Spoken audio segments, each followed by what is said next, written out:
Nazim breaking news है अवां खे ॾींदालू त सिंध में गैस जे बहिरान सबबि पीपल्स पार्टी जो कराची में सुई सदन गैस कंपनी जी ऑफिस अॻियां धरणो हंयो वियो आहे। धरणे में सूबाई वज़ीर सईद गनी, शैला रज़ा, जावेद नागौरी, साजिद जोखियो, शाहिदा रहमानी, वकार मेहदी समेत वॾे अंग में कारकुननि शिरकत कई आहे। अहम खबर है नाज़रीन, असां शेयर पिया क्यों सिंध में गैस जो बहरान पीपल्स पार्टी जो कराची में सुई सदन गैस कंपनी की ऑफिस अॻियां एहतजाजी धरणे में सूबाई वज़ीर सईद गनी, शैला रज़ा, जावेद नागौरी, सजाद जोखियो ऐं ॿिया शामिल आहिनि। इन हवाले सां वधीक ॻाल्हि ॿोल कंदासीं। कराची में आवाज़ न्यूज़ रिपोर्टर नजीब नाइच असां टेलीफोन लाइन ते मौजूद आहे। जी नजीब, धरणे बाबति वधीक कहिड़ा अपडेट्स आहिनि? जी Sanaullah, Peoples Party Karachi division जो सुई सदरन गैस कंपनी जेकी हेड ऑफिस है उनके अॻियां एहतजाज जारी है। पीपल्स पार्टी जा कारकुन ऐं कराची डिवीज़न जा अॻवान जेके आहिनि पीपल्स पार्टी जा उहे उते जेको आहिनि मौजूद आहिनि ऐं वफ़ाक़ी हुकूमत ख़िलाफ़ सख़्त नारेबाज़ी जेको आहे कारकुन करे रहिया आहिनि।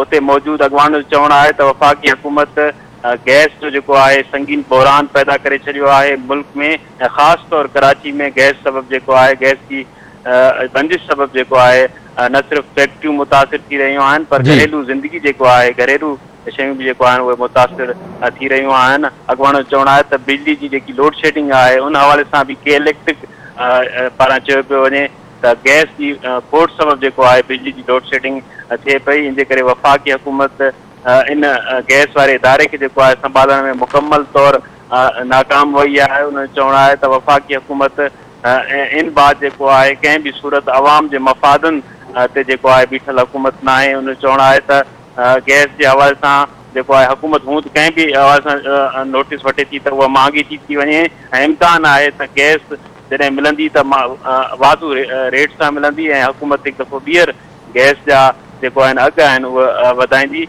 उन चवणु आहे फौरी तौर हुकूमत इन जो नोटिस वठे ऐं सिंध जे माण्हुनि खे गैस फराहम करे, छाकाणि त जितां गैस निकिरे थी पहिरियों जेको हक़ आहे उहो उतां जे माण्हुनि जो आहे। जी।